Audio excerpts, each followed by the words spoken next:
Buenas tardes, queridos alumnos de séptimo básico. Vamos a hacer la primera guía de formación ciudadana. Eh, Quiero que lo resuelvan y me la entreguen en cuanto volvamos a clases. La primera pregunta dice: describa situaciones de la historia en que ha imperado el pensamiento dogmático y cuáles han sido sus consecuencias. Las primeras clases nos dedicamos a eh, describir y analizar este concepto, dogmatismo. Y en ese sentido estuvimos viendo que el dogmatismo es una forma de interpretar la realidad desde una doctrina. Y esa doctrina puede ser religiosa, política, filosófica, eh, pero es unívoca e intolerante con otras versiones o interpretaciones de la realidad. Es decir, eh, se intenta imponer a veces incluso por la fuerza. Entonces habíamos visto que a través de la historia el pensamiento dogmático se ha expresado, por ejemplo, en la religión. Durante el siglo XV y XVI la Iglesia Católica organizó, por ejemplo, el Santo Oficio, que tenía un tribunal que se llamaba la Inquisición, en que se quemaban a herejes, judíos, uh, marranos islámicos, brujas, etcétera, porque se entendía que la única religión verdadera y el dogma de la fe le pertenece a la Iglesia Católica. En términos más actuales del siglo XX, fue una época profundamente dogmática en lo político y ahí vamos a encontrar, por ejemplo, como consecuencia histórica, los totalitarismos tanto de izquierda como de derecha, es decir, el fascismo, el nazismo, el comunismo. Y han aparecido en el siglo XXI nuevos dogmatismos, ¿no es cierto? Eh, Referentes, por ejemplo, a la sociedad de consumo, a los valores dietéticos, a la alimentación, al cuidado del cuerpo, etcétera, etcétera. Entonces, eh, durante la historia el dogmatismo ha sido nefasto para la humanidad porque en muchas ocasiones, principalmente en el siglo XX, actuaron como verdaderas máquinas de muerte, si no pensemos en el holocausto nazi o las matanzas que realizaron los comunistas en China o en la Unión Soviética. Así que por ahí va la respuesta. Después, explique el dilema de Aristóteles. Esto es más difícil. Les envío una clase sobre eh, quién gobierna, formas de gobierno. ¿Ya? Aristóteles. ¿Quién era Aristóteles? Aristóteles es un filósofo de la antigüedad más importante.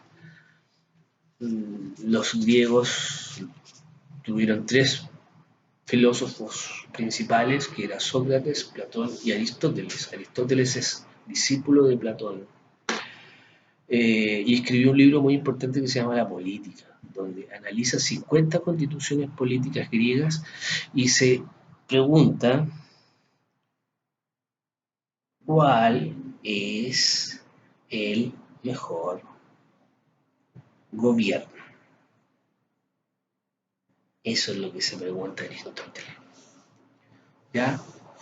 ¿Cuál es el mejor gobierno? ¿Cuál es la mejor forma que existe para gobernar? Entonces, identifica de esas 50 constituciones políticas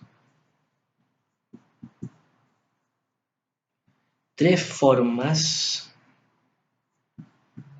puras de gobierno. Ahí está. ¿Sí? ¿Sí? Ahí está Aristóteles. ¿Cuál es la mejor forma de gobierno? Monarquía, aristocracia o democracia. Esas son las formas puras. La monarquía es el gobierno de uno, hereditaria generalmente. La aristocracia es el gobierno de los mejores o de una minoría muy selecta. Y la democracia es el gobierno del pueblo o el gobierno de la mayoría, que también es legítima y es una forma pura. ¿Ya? ¿Por qué son formas puras? Porque tanto la monarquía, la aristocracia como la democracia buscan el bien común. O sea, si bien gobiernan para el bien de todos. ¿Ya? Lo malo es que Aristóteles descubre que esas formas de gobierno se pueden corromper. Entonces, la monarquía se convierte en despotismo, la aristocracia en oligarquía y la democracia en demagogia. ¿Eh? En este lado, en ese lado, monarquía, aristocracia y democracia, las formas legítimas puras, y su corrupción, despotismo, oligarquía y demagogia. El rey gobierna para sí mismo y se convierte en un déspota. La aristocracia ya no son los mejores, sino que simplemente los más ricos y más poderosos que también gobiernan para ellos mismos. Y la democracia se degenera en demagogia, donde la mayoría no permite que haya disidencias en contra de las minorías. Por lo tanto, se corrompe. Entonces, el dilema de Aristóteles, ¿cuál es la mejor forma de gobierno? Bueno, él llega a la conclusión de que si las formas puras se corrompen, la única forma de hacer un sistema que se acerca a la justicia es un sistema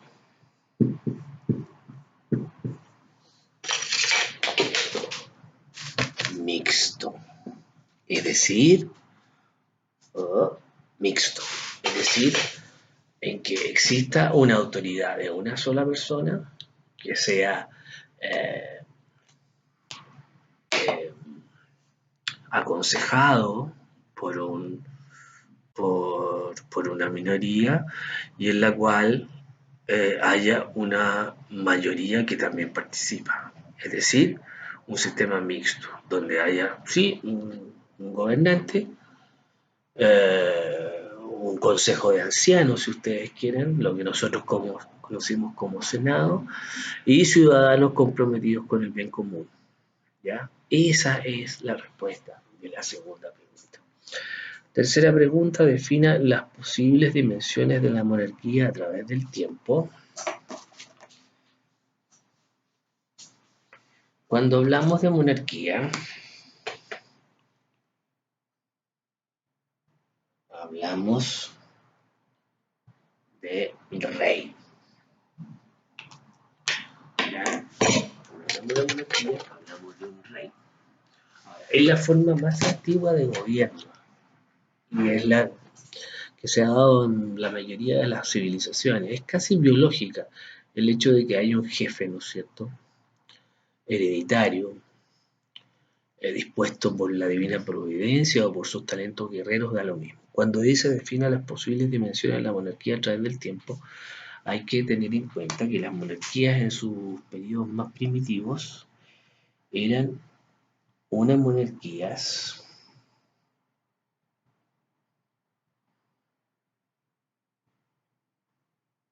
unas monarquías en las cuales el rey era uno más dentro de sus iguales, se llamaban los primus inter pares, era el jefe de la aristocracia, era uno más de la aristocracia y tenía un poder bastante limitado. Generalmente estos reyes solamente eran convocados o nominados o escogidos para la guerra.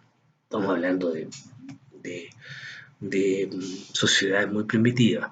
Ejemplos de eso, por ejemplo, lo encontramos en la Ilíada, donde Agamenón, el rey de los aqueos, de los griegos, encabeza, ¿no es cierto?, la expedición para destruir Troya, pero él no es más que el primus inter pares frente a, por ejemplo, a Ajax, a Odiseo o al mismo Aquiles. O, por ejemplo, en el caso de la mesa redonda del rey Arturo, la redondez de la mesa significa que no hay una jerarquía tan bien definida. Son, en una mesa redonda todos tienen los mismos derechos o casi el mismo poder. Entonces, la monarquía va desde esa forma primitiva a una monarquía absoluta, en el caso de Europa durante el siglo XVII, donde el rey encabeza el poder, tiene casi el control total. En general en Europa no se dio esa monarquía absoluta, pero sí la encontramos en los zares de Rusia o en los sultanes turcos. Y lo que hay hoy, que a veces es una monarquía de carácter constitucional o parlamentaria, que es el caso de la actual Inglaterra. ¿Ya? Dice, defina las posibles dimensiones de la monarquía a través del tiempo. Bueno, la monarquía es la forma más común de gobierno y va desde una forma primitiva, donde el rey es uno dentro de sus iguales, especialmente en las organizaciones tribales, a la condensación del poder en la figura del rey durante el siglo XVII, XVIII, ¿no es cierto?, a una monarquía más contemporánea que es una monarquía constitucional y que generalmente tiene una forma parlamentarista, como en el caso de Inglaterra. Ya, por ahí va la cosa. Número 4, analice el concepto de democracia. Desde la antigüedad hasta nuestros días, recuerden que la democracia la inventaron los griegos, específicamente los atenienses del siglo V. Y la democracia, la democracia antigua, era una democracia directa, es decir, todo ciudadano una vez en la vida podía participar políticamente en las más importantes instituciones de la ciudad. Ahora, cuando digo ciudadano, estoy diciendo hombres mayores de 18 años que hayan hecho el servicio militar. Excluidos estaban los metecos, que eran los extranjeros, las mujeres y los esclavos. Por lo tanto, a la vista de hoy no parece una democracia. ¿Cómo es la democracia actual? La democracia actual es hija más bien del parlamentarismo inglés y del idealismo republicano del siglo XVIII, XIX, y es una democracia de carácter representativo. Es decir, nosotros delegamos nuestra soberanía en un representante que nos defiende o, o nos manifiesta nuestras necesidades en las distintas instituciones que tienen una forma democrática de ser escogida, es decir, eh, Parlamento o el líder que queremos, que es el presidente de la República. Entonces, analiza el concepto de democracia. El concepto de democracia lo inventaron los griegos, ¿no es cierto? Eh, en la época de ellos era una democracia directa y hoy en día es una democracia de carácter representativo. Eso no quita que la democracia sea perfectible y que el sufragio universal sea la única expresión. Sufragio universal quiere decir que todo ciudadano mayor de edad, mayor de 18 años, tiene derecho a voto independiente de su religión, su credo, su género, da lo mismo. Parece ser que muchas veces entendemos la democracia solamente pensando en eso. Pero la democracia tiene que ser mucho más. Estamos en un constante periodo de profundización de la democracia. Eso es. Espero que trabajen. Les mandé la clase. Eh, Véanla. Suscríbanse a mi canal. Suscríbanse. Quiero que estén suscritos. Para que entren por el link del colegio, pero suscríbanse, suscríbanse, suscríbanse. Así entran directo a las novedades que voy a ir mostrando. Hay varias clases que están subidas y que están ahí. Así que suscribirse, por favor. Ya, los dejo. Chao.